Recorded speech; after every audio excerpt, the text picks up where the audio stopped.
The first thing you're gonna do when you're using this powerful tool is to go to your account once you're logged in, and you click here on Add Access Token on the right top here.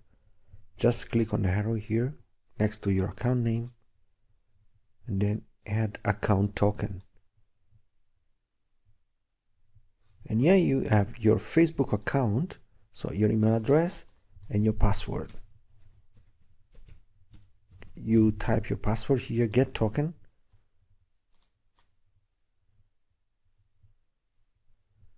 And here we are.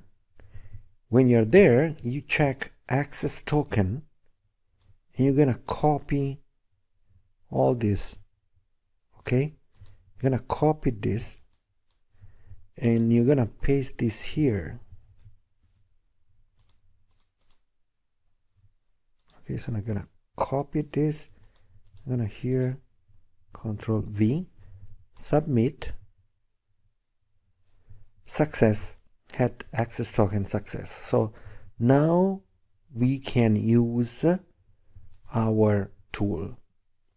And here you can see, please choose functions of Facebook extractor. And I will show you in the next videos what you can do with this powerful tool to get users that can be interested in your products.